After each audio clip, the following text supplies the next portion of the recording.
ධම්මදානං ජිනාති කියන ඒ උතුම් වූ ධර්ම දානමය මහා පින තමයි මේ ආරම්භ කරන්න බලාපොරොත්තු වන්නේ. ලෝකේ සියලු දානයන්ගෙන් අග්‍ර දානය ධර්ම දානය.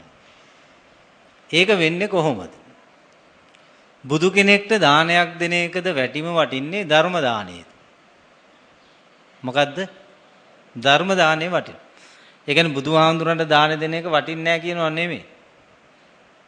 බුදුවරු 100කට දානි දුන්නත් අන්තිමට කරගන්න තියෙන්නේ ත්‍රි හේතුක බව ලැබලා නිවන් දකින්න. වෙන කරගන්න දෙයක් තියනවද? නෑ, මේ බුද්ධ ශාසනය එක තමයි කරගන්නේ. එහෙනම් ධර්ම දාණයෙන් වෙන්නේ ඒක තමයි. කල්යාණ මිත්‍රයෙක් හම්බ වෙලා ශ්‍රී සද්ධර්මයක් ශ්‍රවණය කළොත් යෝනිසෝ මනසිකාරය ධම්මානුධම්ම ප්‍රතිපදාව කියන ඔය කරුණු 4 එකට ගැලපුණොත් අන්න යාගේ සසර ගමනේ සතර අපා දුක් ටික නිදෙන. එයා සෝතාපන්නෙක් වෙනවා. සතර අපායන් සදාටම නිදහස් වෙලා ළඟම උතුම් නිවනෙන් සැනසෙන්න අරිහතුන් වහන්සේ කෙනෙක් වෙන්න හේතු වාසනා ලැබෙනවා. එහෙනම් බුදු කෙනෙක්ට දානෙ දුන්නාම ලැබෙන්නේත් ওই ටික තමයි. දැන් අපි ගල්ල දන්නේ මෙතන සංසාරේ බුදුවරුන්ට දාන දීපු අය මෙතන නැද්ද? පසේ බුදුවරුන්ට දාන දීපු අය මෙතන නැද්ද? මහරහත් උත්තමේ අඩුම ගානේ සෝතාපන්න මාර්ගයේ හරි ඉන්න අෂ්ටාර පුද්ගල මහා සංඝරත්නයට දාන දීපු අය මෙතන නැද්ද? ඒ දාන දීලා ඒ දානේ මැරෙනකොට මතක් වෙලා ඒ ගතියෙන් ත්‍රි හේතුකව ඉපදිච්ච අය. මෙන්න මේ බුදුහාමුදුරන්ගේ දහමක් ශ්‍රවණය කරනකොට තේරෙනවා. අන්න එතකොට ඒගොල්ලෝ සෝතාපන්න වෙනවා. ඒකයි කල්යාණ මිත්‍ර සම්පත්තිය සීසත් ධර්ම ශ්‍රවණය සෝතාපන්න වෙන්න ඕනේ කිව්වේ. සෝතාපට්ටි අංග 4. භාවනාවෙන් සෝතාපන්න වෙනවා කිව්වට හරියන්නේ නැහැ. මොකද ධර්මය ශ්‍රවණය කළා. දර්ශනේන පහතබ්බ කියන කොටස සිද්ධ වෙනවා. දර්ශනයෙන් පහ වෙන කොටසක් තියෙනවා. ඊට පස්සේ තමයි භාවනාවේ පහතක්. සෝතාපන්න වුණාට පස්සේ ඉතුරු ටික භාවනාවෙන් පහ කරන්න ඕනේ. එතකොට සකු르දාගාමී අනාගාමී අරිහත් කියන මගඵල ලැබලා මගඵල පූර්ණය කරගෙන නිවන පූර්ණය කරගන්න පිරිනිවෙන්න හේතු වාසනා ලැබෙනවා. එහෙනම් නිවන පූර්ණය වෙච්ච දාට සියලු ප්‍රශ්න ඉවර වෙනවා. එහෙනම් අපි අද හදන්නේ එහෙම ධර්මාබෝධයක් ලැබලා අපි මේ තියෙන ප්‍රශ්න විසඳලා. දැන්ට මේ තියෙන පින්වතුන්ට තියෙන ප්‍රශ්න මොනවද කියලා ඇහුවොත් එක ඒවා කියයිනේ මං අහන්නේ. ඇහුවොත් කියයි තාම ආන්දරනේ ගෙදර වැඩ ටික ඉවර කරගන්න බැරි වුණා. කෙල්ලව කසාද බඳලා දෙන්න බැරි වුණා. පුතාගේ විභාගෙ මොනව කරගන්නේද? ඒකත් ලොකු ප්‍රශ්නයක්. ඔහොම කියයිද නැද්ද? එක එක්කෙනාට මේ එක එක්කෙනාට තියෙන ගෝචර ප්‍රශ්න කියයි. තමන් දැන්ට ඉන්න ප්‍රශ්නේ. මේ ණයක් තියනවා ගෙවා ගන්න ඕනේ. ඕවා තමයි තියෙන ප්‍රශ්න. ඒ ඔක්කොම සාමාන්‍ය ප්‍රශ්න. අපි හැමෝටම තියෙනවා පොදු ප්‍රශ්නයක්. අන්නේ පොදු ප්‍රශ්නෙට උත්තර හොයාගන්න. මොකද මේ පොදු ප්‍රශ්නෙට උත්තර හොයාගන්න තු මේ ණය ගෙවලා නිදහස් වුණා කිව්වට ණය ටික මේක ගෙව්වට කියලාට පුතාගේ විභාගෙට පාස් කරගත්ත කිව්වට සාලේ ටයිල් ටික අල්ලගත්ත කිව්වට ණය වෙලා හරි වාහනයක් ගත්ත කිව්වට ওই ප්‍රශ්න විසඳෙන්නේ නැහැ. ඕ මේ චූටි ප්‍රශ්න ඕවා මේ අපේ තියෙන ලොකුම ප්‍රශ්නෙත් එක බලන්න. දන්න කෙනෙක් කියන්න පුළුවන් නම් අපිට තියෙන ලොකුම ප්‍රශ්නය ඔබට තේරෙන විදිහට. මොකක්ද? ඇහෙන්නේ. සසරෙන් එතර වීම. ඒක ලොකු ප්‍රශ්නයක් දෙතර වෙන එක. සසරෙන් එතර වෙන එක නෙවෙයි ලොකුම ප්‍රශ්න. සසරේ ඉන්නේ එක. සසරෙන් එතර වෙන එක තමයි මේ ප්‍රශ්නේ තියෙන උත්තරේ. එහෙනම් අපිට තියෙන ලොකුම ප්‍රශ්නේ තමයි. දැන් අද අපි ඔක්කොම මිනිස්සු මේ පේන කට්ටිය මිනිස්සු නොපෙනෙන කට්ටිය තෝන් තරම් ඇති. දිව්‍ය බ්‍රහ්ම මනුස්ස අමනුස්ස 4 වර්ගයේ කිව්ව ඔයයි. එහෙනම් මෙන්න මේ පේන අපි හැමෝම මිනිස්සය බවක් ලබලා දැන් මේ එක එක වැඩ කර ඉන්නේ. ඔබ මොකක් හරි දෙයක් මේ ජීවිතේ ගැට ගහගන්න මොකක් හරි වයසක් ගෙවමින් ඉන්නවා. එහෙනම් පොඩි කිරිකැටියගේ පටන් තුන්කුදු මහල්ලා දක්වා මේ වැඩ කර ඉන්නේ. මෙන්න මේ වැඩ කරගෙන යන කෙනාට දිනයක් දවසක් මොහොතක් එනවා. මේක දාලා නතර කරලා යන්න. එහෙම දවසක් එනවද නැද්ද? කැමති වෙනවත් නැතත් ඒක එනවද නැද්ද? කවුරුත් මේ දිනේට කැමති නෑ. නමුත් ඒ දිනේ කැමති වුණත් නැතත් එනවා. ඒ තමයි අපි මැරෙන දවස. එහෙනම් සල්ලි තිබුණත් සල්ලි නැතත් මැරෙනවද නැද්ද? ලස්සන වුණත් කැත වුණත් මැරෙනවද නැද්ද? කුලේ ඉහළ වුණත් පහළ වුණත් මැරෙනවද නැද්ද? ඉගෙන ගත්තත් නැතත් මැරෙනවද නැද්ද? එහෙනම් මේ ඔක්කොම අන්තිමට පොදු තැන තමයි මරණය. මරණයත් නෙමෙයි ප්‍රශ්නේ. ඒක ස්ථිරයි. මරණය ස්ථිරයි. ඊට පස්සේ ප්‍රශ්නයක් කරන මරණයත් එක්ක මෙන්න මේ චුතියත් එක්ක අපිට තියෙනවා ඊට වඩා ලොකු ප්‍රශ්නයක්. දන්නේ නැහැ කියන්න පුළුවන්. චුත වෙනවනේ අපි නේද? චුත වෙනවා කියවන්නේ නිකන් අමුතුයි වගේ නේද? කොහොමද චුත වෙන්නේ නැති කෙනෙක් අත උස්සන්න මෙතන? ඉන්නේ නම් චුත වෙන්නේ නැහැ වගේ නේද? ගොඩක් අය. හැබැයි කොයි හරි දවසක මේ බණ අහන ගමනුත් බණ කියන ගමනුත් චුත වෙලා යන්න පුළුවන්. ආහාරයක් පිපුරුවා නම් ඇති. ඔය heart attack නහර පුපුරන කියන්නේ චුතියක් වෙන සිද්ධි අවස්ථාව. බොහෝ විට කර්මක් ඡය වුණාට පස්සේ මිනිස්සෙක් හැටියට ඉන්න දින කර්ම ශක්තිය ඉවරුණාට පස්සේ මේ කය කොච්චර හයියයි කිව්වත් මිනිස්සෙක් හැටියට ඉන්න බෑ. එහෙනම් පානේ තිරෙත් තියනවා පහනක් තියනවා වාතෙත් තියනවා හැබැයි තෙල් නැහැ. ඉස්සරහට යන්න තෙල් නැති වුණොත් පහන නිවෙන්න ආසයි. කර්ම ශක්තිය ඉවරුණාට පස්සේ මේක කැමති උනත් නැත්නම් දාලා යන්න වෙනවා. එතකොට වයස 20ද 30ද 50ද වැඩක් නැහැ. එන අද රෑ අපිට ওই කර්මක්ෂය මරණයක් චුතියක් එන්න පුළුවන්ද බැරිද? අද රෑ චුත වෙන්නේ නැහැ. සහතිකයක් තියෙන අත උස. ඉන්නේ නම් එන වැඩකාරයෝ වගේ. හැබැයි අද රෑත් විශ්වාස නැහැ. දැන් අද රෑ චුත වුණ එක නෙමෙයි ප්‍රශ්නේ. චුත වුණොත් බැරි වෙලා හරි ඊළඟට වැඩේට ඔබ ලෑස්තිද? දැන් ගෙදර වැඩේට ළමයින්ගේ වැඩේට කසාදෙට මගුල් ගේට ලෑස්ති ඇති. හැබැයි චුතියට ලෑස්තිද කවුද? චුත වෙන්න හේතු තියෙනවා කෝටියක්. නහරෙ පුරන්න පුළුවන්, හදවත හිරවෙන්න පුළුවන්, කරන්ට් එක වදින්න පුළුවන්, මේ වැස්සේ අකුණක් වදින්න පුළුවන්, යන ගමන් ලිස්සලා වැටෙන්න පුළුවන්, වාහනයක හැප්පෙන්න පුළුවන්, ගෙදර ගිහිල්ලා බොහොන බෙහෙත් පෙත්ත විස වෙන්න පුළුවන්, වොෂ්රූම් එකේ ලිස්සලා වැටෙන්නත් පුළුවන්ද බැරිද? එහෙනම් චුත වෙන්න තියෙනවා හේතු කෝටි ගාණක්. චුත වෙන එක නෙමෙයි ප්‍රශ්නේ. චුතියෙන් පස්සේ තියෙනවා ප්‍රශ්නයක්. මනුස්ස චුති සූත්‍රයේ ඔක තියෙනවා. මොකේද තියෙන්නේ?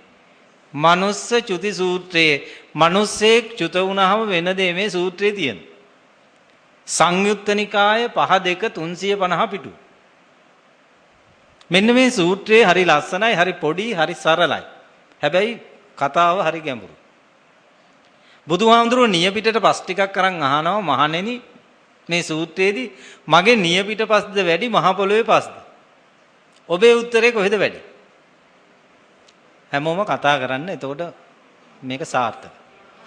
මහ පොළොවේ පස් වැඩි. ඔන්න ඔය උත්තරේ හාමුදුරු ටිකක් දෙනවා. භාග්‍යවතුන් වහන්සේ ඔබේ වහන්සේගේ ශ්‍රී හස්තයේ හරිම සුවල්පයයි පස් තියෙන්නේ. මහ පොළොවේ මහ ගොඩක් පස් තියෙනවා කියලා උත්තර දෙනවා. අන්න ඊට පස්සේ බුදුහාමුදුරුවෝ දේශනා මහණෙනි ඔය වගේමයි. මේ මහ පොළොවේ පස්තරන් මිනිස්සු හිටියත් මේ මිනිස්සුන්ගෙන් චුතියෙන් පස්සේ සුගතියක උපදින්නේ මගේ නියපිට පස්තරන්. අනිත් සියලු දෙනාම සතර අපාය. දැන් ඔන්න බුද්ධ දේශනාව ත්‍රිපිටක පෙළ දහමට අනුව. බුදුහාමුදුරුවෝ බොරු කියනවාද? බුදුහාමුදුරුවෝ අපිව ප්‍රවට්ටනවාද? බුදුහාමුදුරුවෝ අපිව බය කරනවාද? එහෙනම් ඔය උපමාව බුදුහාමුදුරුවෝ කියන්නේ ඇත්තටද බොරුවටද? වෙන නිසාමයි. දැන් උන්වහන්සේගේ දේශනාවට මහ පොළොවේ පස්තරම් මිනිස්සු හිටියත් දැන් මහ පොළොවේ පස්තරම් මිනිස්සු ඉන්නවද? නෑ අපි දන්න හැටියට කෝටි 7-800යි මේ පෘථුවියේ ඉන්නේ. කෝටි 1000ක් ඉන්නවා කියමු. අපි දන්න ලෝකෙ ඔච්චරයි. තව උතුරු කුරු දිවයින අපරගෝ යාන පූර්ව විදේහ කියලා මනුස්ස ලෝක තියෙනවා. ඒවැත් තව ගිය හරි ඇති. දැන් ඔය ටික ඔක්කොම එකතු කළොත් මහ පොළොවේ පස්තරම් නෑ. මහ පොළොවේ පස්තරම් හිටියොත් බේරෙන්නේ නියපිට පස්තරම් නම් අද මේ ඉන්න පොඩ්ඩෙන් කීයෙන් කී දෙනෙක් බේරෙයි? අල්පෙනිත තුඩක් තරම්වත් බේරෙයිද? මතක තියාගන්න. කෝටි 800ක් 1000ක් ඉන්න මේ පෘථුවියෙන් බේරෙන්නේ කීයක් බේරෙයි? ඔන්නම් 1000ක් 2000ක්. ඒ උපමාවට අනුව මොකද හිතන්නේ? චුතියෙන් පස්සේ චුතියක් තියෙනවා හැමෝටම. චුතියෙන් පස්සේ එහෙනම් ආපහු උඩට එන්නේ සුගතියකට එන්නේ 14යි 199.9ක් යන්නේ සතර අපාය. දැන් කතන්දරේ පැහැදිලිද? දැන් මෙතන අත උස්සන්න සතර අපාය යන්න කැමැත්තෙන් ඉන්නයි. දැන් දෙයියනේ 199.9කට යන්න තියෙන්නේ සතර අපාය. දැන් ඒක ඔප්පු කරලා පෙන්නුවා. දැන් එහෙනම් යන්න කැමැත්තෙන් ඉන්නේ අත උස්සන්න. කවුරුත් කැමති. ඒ කියන්නේ මේක අපි කට්ටිය බේරලා අර එළිය කට්ටියයි කියලා හිතන් ඉන්නේ. දැන් කොහොම තමයි අපිට හිතෙන්නේ. මම කිව්වොත් කවුරු හරි ලබනාත්මේ හොඳ බල්ලෙක් වෙන්න කැමතියි අත උස්සන්න කියලා අත උස්සයිද? ලබන පාර හොඳ හරකෙක් වෙන්න හොඳ පෙරේතෙක් වෙන්න අත උස්සයිද? නෑ දෙයියෙක් කිව්වනම් ටක් ගාලා අත උස්සයි. කට්ටිය බල්ලෙක් වෙන්න අකමැති හැබැයි බලු වැඩ කරන්න කැමතියි. හරකෙක් වෙන්න අකමැති හරක් වැඩ ටික කරන්න කැමතියි. පෙරේතෙක් වෙන්න අකමැති පෙරේත වැඩ කරන්න කැමතියි. හේතුව හදලා ඵලය එපා කියනවා. මතක තියාගන්න හේතුව හදලා ඵලය කොච්චර එපාගුවත් ඵලය හම්බ වෙනවා. අද බල්ලෝ හරක් වෙච්ච එකෙක්වත් කැමැත්තෙන් බල්ලෝ හරක් වෙච්ච උන්. ඒ උනුත් අත උස්සලා නැහැ නේද? එහෙනම් අපේ කැමැත්ත වැඩක් තියනවද? කට්ටිය දෙයියෙක් වෙන්න කැමති හැබැයි දෙවි වැඩ කරන්න අකමැති. හේතුව හදන්න නැතුව ඵලය ඕනේ කියනවා. එහෙනම් හේතුව හදන්න නැතුව දැන් ඵලයක් හම්බ වෙනවා. පටිච්ච වෙන ආකාරයට සමානව උපද්දන හින්දා කිව්වා පටිච්ච සම උප්පාද. පටිච්ච වෙන්නේ මොකටද? පටිච්ච වෙනවා කියන්නේ බැඳෙනවා. පටිච්ච. පටි කියන්නේ බැඳෙන ඒවට. කැමැත්තෙන් බැඳෙන්නේ මොන වැඩේටද? ඊට සමානයි උපත කැමතුණත් නැතත්. එහෙනම් අපි කැමති වුණත් නැතත් බහුතර පිරිස මෙන්න මේ ධම්ම අවබෝධය කරගෙන නැත්තම් යන්න තියෙන්නේ හේතු හැදිලා තියෙන්නේ සතර අපාය. දැන් සතර අපායට යන්න ඉන්නේ මේකෙනුත් චුත වෙලා ඊළඟට යන්න තියෙන්නේ සතර අපායට නම් ඔබට තියෙනවා වැඩක්. මොකද්ද? වැඩේ. සතර අපායට යන එකද ඒකෙන් මිදෙන එකද? එහෙනම් ලොකුම ප්‍රශ්නේ මොකද්ද? දැන් මේකේ වැඩ ටිකද? ළමයින්ගේ වැඩ ටිකද? ළමයි එනවද යන්න?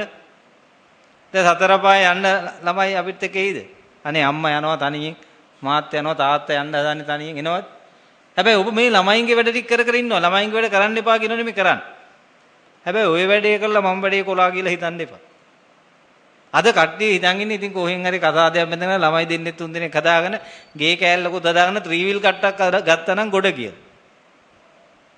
ඕක මේ මහ ලොකු වැඩක් නෙමෙයි.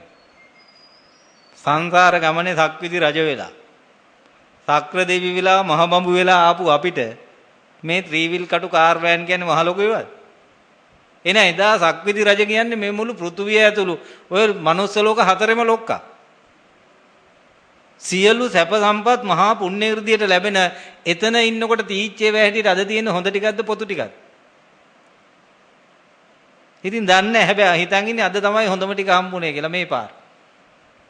අත උතනවල මේ පාර හොඳ ටිකක් හම්බෙච්ච. මේ සසර ගමනේ හැටි දකින්න. අපි හොඳයි කියලා රැවටිලා තියෙන්නේ කවදාවත් අපිට හොඳක් කරන්නේවට නෙමෙයි. හොඳ ළමයා එන්නෙත් නැහැ, හොඳ නෝනා එන්නෙත් නැහැ, හොඳ මහත්තයා එන්නෙත් නැහැ. හොඳ අම්මා තාත්තා ඔය වැඩ ටික ඔය කවුරුත් අපිත් එක්ක එන්නේ නැහැ. ඔය වැඩ ටික කර කර හිටියා. එන ඉස්සලාම වැඩක් තියෙනවා ඔබේ වැඩේ කරගෙන ඊට පස්සේ ওই ටික කරන්න. කවුරුත් ඕක එපා කිව්ව නෙමෙයි. මොකද ළමයාට බෑ අපි සතර පායෙන් මිදෙන්න මුදවන්න. උන්න ළමයාට පුළුවන් සතර පායට යවන්න. අද මේ ඔබ දන්නේ නැතුව හදාගෙන තියෙන්නේ සතර පායට යවන ටික මිසක් මුදවන ටික නෙමෙයි. ගෙට බෑ ඔබ සතර පායට මුදවන්න. හැබැයි ගෙට පුළුවන් ඔබ සතර පායට යවන්න. ඔය දේපල ටිකට ඉඩ කඩන් ටිකට බෑ ඔබ සතර පායෙන් මුදවන්න. ඒ ටිකට පුළුවන් ඔබ සතර පායට යවන්න. දැන් බණක් කියනවා පිනක් කරගන්න වරෙල්ලා. බැනර්ස් ගහලා තිබුණා, පෝස්ටර් ගහලා තිබුණා ගොඩක් මං එනකොට. හැබැයි ගොඩක් වැඩ වෙලා තියෙනවද? පොයි දවසේ තමයි වැඩ වැඩි. කට්ටිය ඉතින් විනෝද වෙන්න යනවා නේද? පොඩ්ඩක් එළියට යනවා චේන්ජ් එකකටත් එක්ක. ළමයින්ගේ වැඩ, ඉතින් අස් කරන වැඩ, රෙදි හොදන වැඩ, මකුල් දැල් කඩන වැඩ, තනකොළ කපන ඒවා අද තමයි දාගෙන තියෙන්නේ. පිනක් කරන්න ඒගොල්ලන්ට වෙලා තියෙනවද? නෑ. රස්සාව හරි ළමයින්ගේ වැඩ මොකක් හරි වැඩක් කියනවා කිව්වොත් අනේ කොහොම එන්නද? එන්න විදියක් නෑ. පිනට වෙලා නැති අයට මැරෙන්න වෙලා තියෙනවද නැද්ද? පිනට වෙලා නැති වුණාට මැරෙන්න වෙලා තියෙනවද නැද්ද? දැන් මැරෙන වෙලාවට උදව් වෙන්නේ ඔය කොර කොර හිටපු වැඩ නෝනත් නැහැ, මහත්යත් නැහැ, ළමයිනුත් නැහැ, ගෙවල් දොරවල් වාහන තත්ත්ව තානාන්තර ඔය එකක් කරන්න නැතුව යන්නේ තට්ට තනිය. එහෙනම් උදව් වෙන්නේ මරණයේදී පින. හදාගත්ත එකක් මතක් වුණොත් යයි පහළට. කරගත්ත පිනක් මතක් කරගත්තොත් නම් යයි ඉහළට. මැරෙන මොහොතේ ගතිය සුද්ධ නම් එයා සුගතිය. මැරෙන මොහොතේ ගතිය දූෂ්‍ය නම් එයා දුගතිය. එහෙනම් ගති සුද්ධ වැඩ තමයි අලෝභ ආදේශ අමෝහ වැඩ. අලෝභ ආදේශ අමෝහ වැඩ කියන්නේ මේ බුද්ධ ශාසනයක් මුල් වුණා නම් බුද්ධ ශාසනය මුල් වුණොත් විතරයි ත්‍රි හේතුක වෙන්නේ. අලෝභ වෙන්න ඕනේ ආදේශ වෙන්න මේ බණ අහන්න එක අලෝභ ආදේශ අමෝහ වැඩක්. ඔබ ගත්ත සීලය අලෝභ ආදේශ අමෝහ වැඩක්. ඔබ දෙන දාණය අලෝභ ආදේශ අමෝහ වැඩක්. එහෙනම් ඒ ටික කරන්න වෙලා නැහැ. හැබැයි ළමයින්ගේ වැඩ අලෝභ ආදේශ අමෝහද ලෝභ දේශ මොහොත. නෝන මහත්තයාගේ වැඩ අලෝභ ආදේශ අමෝහද ලෝභ දේශ මොහොත. gedara වැඩ අලෝභ ආදේශ අමෝහද ලෝභ දේශ මොහොත. ඒතර මේ ජීවිතයේ දවසේ වැඩි හරියක් කර කර ඉන්නේ අලෝභ ආදේශ අමෝහ වැඩද ලෝභ දේශ මොහ වැඩද. එතකොට වැඩිම ක්‍රියාවක් කරලා තියෙන්නේ ලෝභ දේශ මොහ වැඩ නම් සම්භාවිතාව වැඩි. මැරෙන මොහොතේ මතක් වෙන්න. ලෝභ එකක්ද අලෝභ එකක්ද? දේශ එකක්ද අදේශ එකක්ද? මෝහ එකක්ද අමෝහ එකක්ද? එතකොට මැරෙන මොහොතේ යාට සම්භාවිතාව වැඩි. ගති සුද්ධ එකක් එන්නද දූෂ්‍ය එකක් එන්නද? එතකොට යාගේ උපත කොහෙද සිද්ධ වෙන්නේ? එන බෞද්ධයා හැබැයි සතර අපාය පුද. ළමයාට මල පෙරේත ළමයාට කෑදර වුණොත් ළමයාට චන්දරාගයෙන් බැඳුනොත් ඒ අම්මා තාත්තා කොච්චර එපා ගුවත් මල පෙරේතෙක් වෙන්නේ.